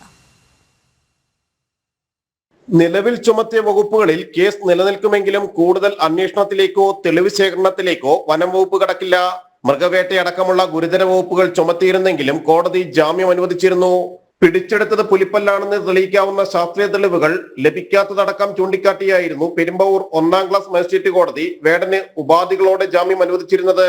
വേടനെതിരെ വനംവകുപ്പ് കടുത്ത നടപടികളിലേക്ക് കടന്നതിൽ വനംവകുപ്പ് മന്ത്രി AK ശശീന്ദ്രനും CPM സംസ്ഥാന സെക്രട്ടറി MV ഗോവിന്ദനും അതൃപ്തി പരസ്യമാക്കിയിരുന്നു. ഈ സാഹചര്യത്തിൽ പുലിപ്പല്ല് കേസിൽ പുലിവാല് പിടിക്കാനില്ലെന്ന നിലപാടിലേക്ക് ഉദ്യോഗസ്ഥരും മാറി. തുടർന്ന് എന്ത് നീക്കങ്ങൾ നടത്തിയാലും സർക്കാരോ വനംവകുപ്പോ പിന്തുണയ്ക്കില്ലെന്നും ഉദ്യോഗസ്ഥർ വിലയിരുത്തുന്നു. ഇതോടെ വേടന് പുലിപ്പല്ല് നൽകിയ ശ്രീലങ്കൻ വംശജൻ രഞ്ജിത്ത് കുമ്പിടിയെ കണ്ടെത്തലും സമൻസ് നൽകി ചോദ്യം ചെയ്യലും നീണ്ടുപോകും. പുലിപ്പല്ല് യഥാർത്ഥമാണോ എന്ന് ശാസ്ത്രീയമായി തെളിയിക്കാനുമായിട്ടില്ല. ജനം, കൊച്ചി. റാപ്പർ വേടനെതിരായ പുലിപ്പല്ല് കേസിൽ വനം വകുപ്പിനെ വിമർശിച്ച CPI സംസ്ഥാന സെക്രട്ടറി ബിനോയ് വിശ്വം വനം വകുപ്പ് ഇരട്ടത്താപ്പിന്റെ വകുപ്പാകാൻ പാടില്ല. വേടൻ പാടിയതും പറഞ്ഞതുമെല്ലാം അനുഭവത്തിന്റെ വെളിച്ചത്തിലാണ്. തെറ്റ് സമ്മതിക്കുകയാണ് വേടൻ ചെയ്തതെന്നും ബിനോയ് വിശ്വം പറഞ്ഞു. തൃശൂർ പൂരവുമായി ബന്ധപ്പെട്ട വിവാദങ്ങളിൽ ADGPയുടെ പേരുണ്ടാകാൻ പാടില്ലായിരുന്നുവെന്നും ബിനോയ് വിശ്വം കൊച്ചിയിൽ പറഞ്ഞു. തെറ്റ് പറ്റിയത് സമ്മതിച്ചു. അതൊരു മഹത്വമാണ്, കരുത്താണത്. സർക്കസ് കാണിച്ചുകൊണ്ടും അത് തെറ്റല്ല എന്ന് സ്ഥാപിക്കാൻ ശ്രമിച്ചുകൊണ്ടും പലരും സ്വന്തം ചെയ്തിയെ വെള്ളപക്ഷം ശ്രമിക്കുമ്പോൾ വേടൻ പറഞ്ഞു എനിക്കൊരു വീഴ്ച പറ്റി. അധീരമായ പ്രസ്താവനമാണത്. ഈ പാത ആരും പിൻപറ്റിക്കൂടാ എന്ന് പറഞ്ഞു. വീണ്ടും ഞാൻ പറയട്ടെ, ധീരമാണ് നിലപാട്. വനം വകുപ്പിൻ്റെ മേധാവികളുടെ പ്രസ്താവന ഞാൻ രാവിലെ പേപ്പറിനകത്ത് വായിച്ചു. വനം വകുപ്പ് ഇരട്ടത്താപ്പിൻ്റെ വകുപ്പാകാൻ പാടില്ല. ആശമാർക്ക് തനത് ഫണ്ടിൽ നിന്നും ഓണറേറിയം നൽകുന്നതുമായി ബന്ധപ്പെട്ട് തദ്ദേശ സ്വയംഭരണ സ്ഥാപനങ്ങൾക്ക് കുരുക്കായി പിണറായി സർക്കാർ. പദ്ധതിക്ക് അംഗീകാരം നൽകാതെ പ്രതികാര നടപടി സ്വീകരിക്കുകയാണ് ജില്ലാ ആസൂത്രണ സമിതി. അതേസമയം നടപടിക്കെതിരെ അപ്പീലുമായി തദ്ദേശ സ്വയംഭരണ സ്ഥാപനങ്ങൾ രംഗത്തെത്തി. വർദ്ധിപ്പിച്ച ഓണറേറിയം ആശമാർക്ക് നൽകാൻ നിയമപരമായി ഏതറ്റം വരെയും പോകുമെന്ന് മുത്തോലി ഗ്രാമപഞ്ചായത്ത് പ്രസിഡന്റ് രഞ്ജിത്ത് G മീനാഭവൻ പറഞ്ഞു. മഴയും വെയിലുമേറ്റ് പിണറായി സർക്കാരിന്റെ കണ്ണു തുറപ്പിക്കാൻ ഭരണസിരാ കേന്ദ്രത്തിന് മുന്നിലെ ആശമാരുടെ സമരം കരുത്തോടെ മുന്നോട്ടു പോകുകയാണ്. ഇവരോട് കരുണ കാട്ടാൻ സർക്കാർ തയ്യാറായില്ലായെങ്കിലും ചില തദ്ദേശ സ്വയംഭരണ സ്ഥാപനങ്ങൾ ആശമാരെ ചേർത്ത് നിർത്തി. ഈ സ്ഥാപനങ്ങളുടെ തനത് ഫണ്ടിൽ നിന്നും ആശമാർക്കുള്ള ഓണറേറിയം വർദ്ധിപ്പിച്ചു. എന്നാൽ ഇതിനു കൂടി ഏത് വിധേയനെയും തടയിടാനുള്ള ബാലിശമായ നീക്കമാണ് സർക്കാർ ചെയ്യുന്നത്. ആശമാർക്ക് വർദ്ധിപ്പിച്ച ഓണറേറിയം നൽകാൻ ജില്ലാ ആസൂത്രണ സമിതി അംഗീകാരം നൽകുന്നില്ല. ആശാവർക്കർമാർക്ക് മുത്തോലി ഗ്രാമപഞ്ചായത്തിൽ അനുവദിച്ച തുക അവരുടെ ഔദാര്യമല്ല, അവരുടെ അവകാശമാണ്. പ്രതിമാസം 7000 രൂപയാണ് മുത്തോലി ഗ്രാമപഞ്ചായത്ത് ആശാവർക്കർമാർക്ക് അനുവദിച്ചിരുന്നത്. അത് മുത്തോലി ഗ്രാമപഞ്ചായത്തിന്റെ തനത് ഫണ്ടിൽ നിന്നാണ് നമ്മൾ ആ തുക അനുവദിച്ചത്. പക്ഷെ എന്തുകൊണ്ട് ആണെന്നറിയില്ല, DPCയിൽ ഈ പ്രോജക്റ്റ് അവർ റിജക്റ്റ് ചെയ്യുകയാണ് ഉണ്ടായത്. ഇത് സർക്കാർ അവരോട് കാണിക്കുന്ന വലിയൊരു ക്രൂരതയാണ് ആശാവർക്കർമാരോട് കാണിക്കുന്നത്. പഞ്ചായത്തിന്റെ തനത് ഫണ്ടിൽ നിന്ന് ഒരു ധനനഷ്ടവും കൂടാതെയാണ് പഞ്ചായത്ത് ഈ തുക നൽകുന്നത്. എന്തായാലും അവർക്ക് അർഹതപ്പെട്ട പണം ആണ് ഞങ്ങൾ കൊടുക്കുവാൻ തീരുമാനിച്ചത്. സർക്കാരിന്റെ കയ്യിൽ നിന്നും 1 രൂപ പോലും നഷ്ടമാകില്ല എന്നിരിക്കെ ഇതിന് അനുമതി നിഷേധിക്കുന്നത് ആശമാരോടുള്ള വാശിയും വൈരാഗ്യവും കൊണ്ട് മാത്രമാണ്. ആസൂത്രണ സമിതിയുടെ തീരുമാനത്തിനെതിരെ മുത്തോലി ഗ്രാമപഞ്ചായത്ത് അപ്പീൽ നൽകി. വർദ്ധിപ്പിച്ച ഓണറേറിയം ആശമാർക്ക് നൽകുക തന്നെ ചെയ്യുമെന്ന് മുത്തോലി ഗ്രാമപഞ്ചായത്ത് പ്രസിഡന്റ് രഞ്ജിത്ത് G മീനാഭവൻ പറഞ്ഞു. ഞങ്ങൾ ഈ തുക നൽകുമെന്ന് പറഞ്ഞിട്ടുണ്ടെങ്കിൽ തീർച്ചയായിട്ടും അതിന്റെ ഏതറ്റം വരെ പോയാലും ഈ തുക ആശാവർക്കർമാരുടെ കയ്യിലെത്തിക്കും. അതിന് ആദ്യപടി എന്ന നിലയിൽ ഞങ്ങൾ അപ്പീലിന് പോകാൻ തീരുമാനിച്ചു കഴിഞ്ഞു. അർഹതപ്പെട്ട പണം ആശാവർക്കർമാർക്ക് ലഭിക്കുന്നിടം വരെ ഞങ്ങൾ നിയമ പോരാട്ടം നടത്തും, യാതൊരു സംശയവുമില്ല. എത്ര തന്നെ ദ്രോഹിച്ചാലും സമരത്തിൽ നിന്നും പിന്നോട്ടില്ല എന്ന ഉറച്ച നിലപാടിലാണ് ആശമാർ. ജനം, കൊച്ചി. 2 പതിറ്റാണ്ടിന് ശേഷം ഓസ്ട്രേലിയയിൽ ഭരണ തുടർച്ച നേടുന്ന പ്രധാനമന്ത്രിയായി ആന്റണി ആൽബനീസ്. 150 അംഗ പ്രതിനിധി സഭയിൽ 86 സീറ്റുകൾ നേടിയാണ് ലേബർ പാർട്ടി ഭരണം ഉറപ്പിച്ചത്. എതിർകക്ഷിയായ പീറ്റർ ഡ്യൂഡിന് 40 സീറ്റുകൾ മാത്രമാണ് സ്വന്തമാക്കാൻ കഴിഞ്ഞത്. ബാലറ്റ് വോട്ടുകൾ ഇനിയും എണ്ണാൻ ബാക്കി നിൽക്കെയാണ് വിജയമുറപ്പിച്ചത്. ആന്റണി ആൽബനീസിന് പ്രധാനമന്ത്രി നരേന്ദ്രമോദി ആശംസകൾ അറിയിച്ചു. 2004 ജോൺ ഹോവർഡിന് ശേഷം ആദ്യമായാണ് ഓസ്ട്രേലിയയിൽ ഒരു പ്രധാനമന്ത്രി ഭരണ തുടർച്ച നേടുന്നത്. 30 വർഷമായി ഓസ്ട്രേലിയൻ രാഷ്ട്രീയത്തിലെ സജീവ സാന്നിധ്യമാണ് ആന്റണി ആൽബനീസ്. പണപ്പെരുപ്പവും US-ന്റെ തീരുവ യുദ്ധവും ഉൾപ്പെടെ തിരഞ്ഞെടുപ്പിൽ സജീവ ചർച്ചയായിരുന്നു. ആഗോള അനിശ്ചിതാവസ്ഥയ്ക്കിടയിലും ഓസ്ട്രേലിയയുടെ സാമ്പത്തിക സാമൂഹ്യ സാഹചര്യങ്ങളെ സ്ഥിരതയോടെ നിലനിർത്താനായതാണ് ആൽബനീസിനെ തുളച്ചത്. 2002 നടന്ന തിരഞ്ഞെടുപ്പിൽ 77 സീറ്റുകൾ നേടിയായിരുന്നു ആൽബനീസ് വിജയിച്ചത്. ഇത്തവണ നിർണായകമായിരുന്ന യുവജനതയുടെ പിന്തുണയും ആൽബനീസിന് ആർജിക്കാൻ കഴിഞ്ഞുവെന്നാണ് വിലയിരുത്തൽ. ജനങ്ങളുടെ പ്രതീക്ഷ വിഫലമാകില്ലെന്ന് വിജയപ്രസംഗത്തിൽ ആന്റണി ആൽബനീസ് ഉറപ്പു നൽകി. And it is with a deep sense of humility and a profound sense of responsibility that the first thing that I do tonight is to say thank you to the people of Australia for the chance to continue to serve the best nation on earth.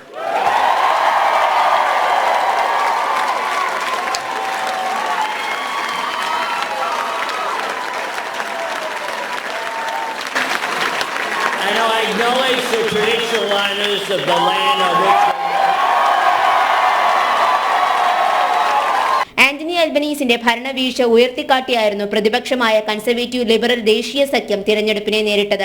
തോൽവിയുടെ പൂർണ്ണ ഉത്തരവാദിത്വം ഏറ്റെടുക്കുന്നതായി പ്രതിപക്ഷ സ്ഥാനാർത്ഥിയായ Peter ഡ്യൂഡൻ അറിയിച്ചു. 40 സീറ്റുകൾ മാത്രമാണ് പ്രതിപക്ഷത്തിന് സ്വന്തമാക്കാൻ കഴിഞ്ഞത്. ആൽബനീസിന്റെ വിജയത്തിൽ പ്രധാനമന്ത്രി നരേന്ദ്രമോദി ഉൾപ്പെടെയുള്ള ലോക നേതാക്കൾ അദ്ദേഹത്തെ അഭിനന്ദിച്ചു. ഇന്ത്യയും ഓസ്ട്രേലിയയുമായുള്ള നയതന്ത്ര ബന്ധം കൂടുതൽ ശക്തിപ്പെടുത്താൻ ഒരുമിച്ചുള്ള പ്രയത്നം പ്രതീക്ഷിക്കുന്നതായും അദ്ദേഹം അറിയിച്ചു. ഇന്റർനാഷണൽ ഡെസ്ക്, ജനം.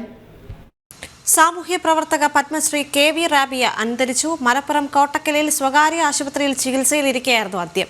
2022 രാജ്യം പത്മശ്രീ പുരസ്കാരം നൽകി ആദരിച്ച റാബിയ നിരവധി പുരസ്കാര ജേതാവ് കൂടിയാണ്. ശാരീരിക അവശതകൾക്കിടയിലും സാമൂഹ്യ പ്രവർത്തനങ്ങൾക്ക് സമയം കണ്ടെത്തിയ വ്യക്തിയായിരുന്നു KV റാബിയ. സാക്ഷര മേഖലയിലെ അവരുടെ പ്രവർത്തനം കേരളത്തിൽ ഏറെ ചർച്ച ചെയ്യപ്പെട്ടു. ശാരീരിക അവശതകളെ തുടർന്ന് കഴിഞ്ഞ കുറച്ചു നാളുകളായി കോട്ടയ്ക്കൽ സ്വകാര്യ ആശുപത്രിയിൽ ചികിത്സയിലായിരുന്നു. ഇന്ന് പുലർച്ചെയായിരുന്നു 59-കാരിയായ റാബിയ ഈ ലോകത്തോട് വിട പറഞ്ഞത്. സ്വപ്നങ്ങൾക്ക് ചിറകുകളുണ്ട് എന്ന റാബിയയുടെ ആത്മകഥ ഏറെ ചർച്ച ചെയ്യപ്പെട്ടു.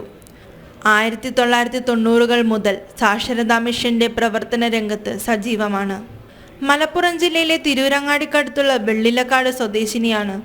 കോളേജ് വിദ്യാഭ്യാസ കാലത്തായിരുന്നു പോളിയോ പിടിപെട്ട് കാലുകൾ തളർന്നത്. സാമൂഹ്യ സാംസ്കാരിക സാഹിത്യ മേഖലയിലുള്ള നിരവധി പ്രമുഖരുമായി അടുപ്പം പുലർത്തിയിരുന്നു. ഖബറടക്കം വൈകുന്നേരം 6 മണിക്ക് തിരൂരങ്ങാടി നടുവിലെ പള്ളിയിൽ നടക്കും. ജനം, മലപ്പുറം. ശാരീരിക അവശതകൾക്കിടയിലും സമൂഹ നന്മയ്ക്ക് വേണ്ടി ജീവിതം മാറ്റിവെച്ച വ്യക്തിത്വമായിരുന്നു പത്മശ്രീ KV റാബിയയുടേത്. ഈ മികവ് തന്നെയാണ് 2022 രാജ്യം അവരെ പത്മശ്രീ നൽകി ആദരിക്കാൻ കാരണവും. ദിവ്യാംഗർക്ക് നിരവധി വിദ്യാഭ്യാസ പദ്ധതികളും റാബിയയുടെ നേതൃത്വത്തിൽ നടന്നിരുന്നു.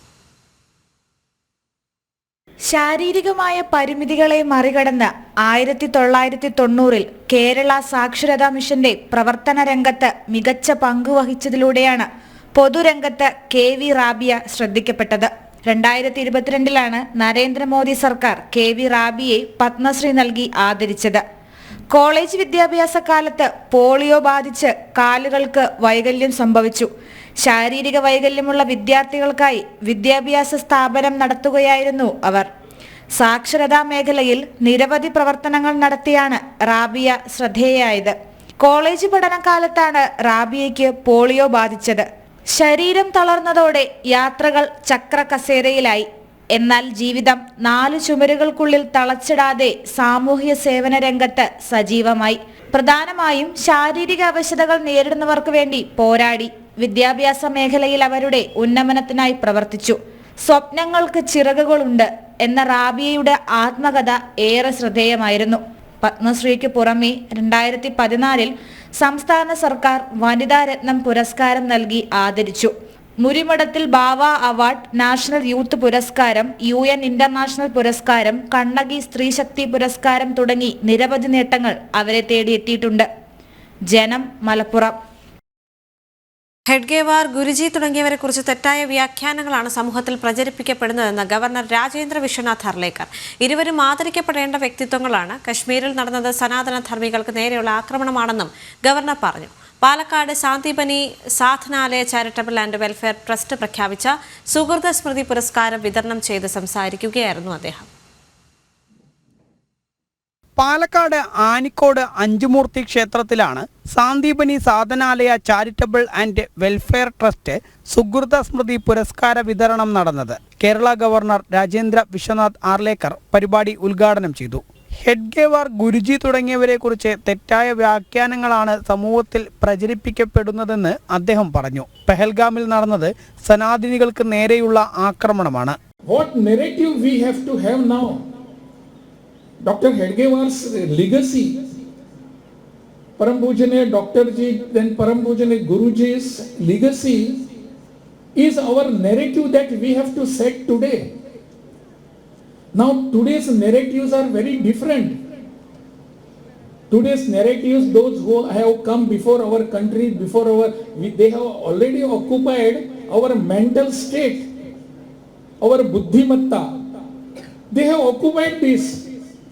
And what is the narrative? That let us be global, let us be this and that and that.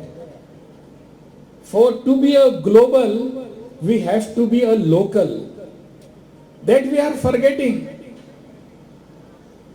Just now we have seen what has happened in Pahalgam, in Kashmir. What is it? The global narrative, global preaching is only for the Sanatanis, not for other people. For them, they are not even local. They are so much confined to their minimum thoughts, minor thoughts. What are you? What is your religion? What is your dharma? And then you are shoot out. This is the narrative being said throughout the world.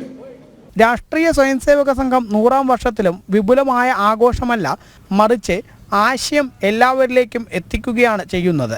കാലടിയിൽ ശങ്കരാചാര്യർക്ക് ഉചിതമായ സ്മാരകം ആവശ്യമാണെന്നും വിവരം പ്രധാനമന്ത്രിയുമായി സംസാരിച്ചതായും governor പറഞ്ഞു. I happen to be to Kaladi. Happen to means I purposely went there to Kaladi, at birthplace of Adi Shankaracharya. There are padukas are there of Adi Shankaracharya. I had a darshan. That time I was governor of Bihar when I went there. I do not know what Adi Shankaracharya had in his mind. Immediately after 1 month, he called me to be governor of Kerala. It was just for 1 month prior to this, I was there at his feet. And there is also one more reason to it. Why I had come to Kaladi? Because Adi Shankaracharya is spread over all over humanity and our country. In every Hindu's or Sanatani's heart, Adi Shankaracharya resides. I was expecting a very big mandir there, temple there. But there is not such a big devoted place. അശേഷാനന്ദ സ്വാമി അധ്യക്ഷത വഹിച്ച പരിപാടിയിൽ മുതിർന്ന RSS പ്രചാരകൻ S. Sethumadhavan, മുൻ police ഉദ്യോഗസ്ഥൻ Ajith Kumar Varma, KK Padmagirish തുടങ്ങിയവർ പങ്കെടുത്തു. ചടങ്ങിനെത്തിയ ഗവർണറെ ക്ഷേത്രത്തിലെ പൂജാരിമാരുടെ നേതൃത്വത്തിൽ പൂർണ്ണകുംഭം നൽകിയാണ് സ്വീകരിച്ചത്. തുടർന്ന് ക്ഷേത്ര ദർശനം നടത്തിയ ഗവർണർ നദി ആരാധനയും നടത്തിയാണ് മടങ്ങിയത്. ജനം, പാലക്കാട്. ചേറ്റൂരിന്റെ പോരാട്ടങ്ങൾ മാതൃകയാണെന്ന് ഗവർണർ രാജേന്ദ്ര ആർലേക്കർ. പുതുതലമുറ അദ്ദേഹത്തെക്കുറിച്ച് കൂടുതൽ പഠിച്ച് മാതൃകയാക്കണമെന്നും ഗവർണർ പറഞ്ഞു. പാലക്കാട് മങ്കരയിലെ ചേറ്റൂരിന്റെ വസതി സന്ദർശിച്ച ശേഷം സംസാരിക്കുകയായിരുന്നു അദ്ദേഹം. ഇന്ന് വൈകിട്ട് 4:30 കേരള ഗവർണർ രാജേന്ദ്ര ആർലേക്കർ സ്വാതന്ത്ര്യസമര സേനാനിയും AICCയുടെ ആദ്യത്തെയും അവസാനത്തെയും മലയാളി അധ്യക്ഷനായ ചേറ്റൂർ ശങ്കരൻ നായരുടെ പാലക്കാട് മങ്കരയിലെ വസതി സന്ദർശിച്ചത്.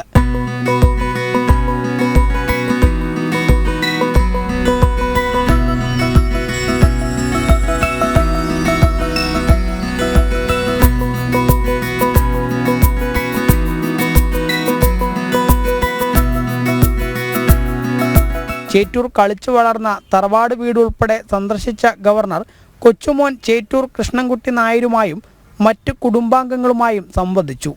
ചേറ്റൂർ ശങ്കരൻ നായർ ഒരു ഐക്കണായിരുന്നു. എന്നാൽ ഇപ്പോഴാണ് അദ്ദേഹത്തെ ഓർക്കുന്നത്. ചേറ്റൂരിൻ്റെ പോരാട്ടങ്ങൾ മാതൃകയാണ്. പുതുതലമുറ അദ്ദേഹത്തെക്കുറിച്ച് കൂടുതൽ പഠിച്ച് മാതൃകയാക്കണമെന്ന് ഗവർണർ പറഞ്ഞു. I have come here, I had been for some other function, but I always wanted to visit this place because Shankar Nair has been an icon for earlier ages also, but his all remembrance has to be done today. It is very much relevant because we have been reading about the courage he left, came out of Viceroy's meeting and for a particular principle. So that courage for the principle to assert that courage is needed today. And he was the only Indian National Congress's president from Kerala. So we all are proud of his work, his sacrifice and his principles. So I just wanted to visit their family, pay my tribute because I have never been to Kerala. So now that I am here, I consider that this is my heritage. So I must carry it forward so that our new generation should follow it also. ചേറ്റൂരിന്റെ വസതി സന്ദർശിക്കാനായതിൽ താനാണ് കൃതജ്ഞനായതെന്നും governor കൂട്ടിച്ചേർത്തു. Governor വസതിയിലെത്തിയതിൽ ഏറെ സന്തോഷമെന്ന് ചേറ്റൂരിന്റെ കുടുംബവും പ്രതികരിച്ചു. Governor actually പറഞ്ഞ sir Shankar നായരുടെ ഇമ്പോർട്ടൻസിനെ പറ്റിയൊക്കെയാണ് പറഞ്ഞത്. അത് അറ്റ്ലീസ്റ്റ് ഞാനിവിടെ വന്ന് അത് കണ്ടിന്യൂ ചെയ്യുന്നുണ്ടല്ലോ എന്ന്. ഇവിടെ ആരും താമസിക്കാതെ ഇതിവിടെ മനുഷ്യന്മാരൊന്നും ഇല്ലാതെ ഒരു 10-20 കൊല്ലത്തോളം കിടക്കുകയായിരുന്നു. നാട്ടുകാരൊക്കെ കയറി ഇറങ്ങി നടക്കുമായിരുന്നു.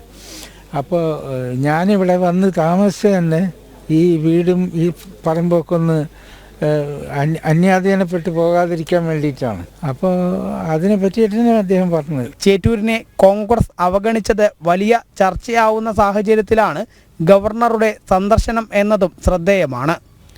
ജനം, പാലക്കാട്.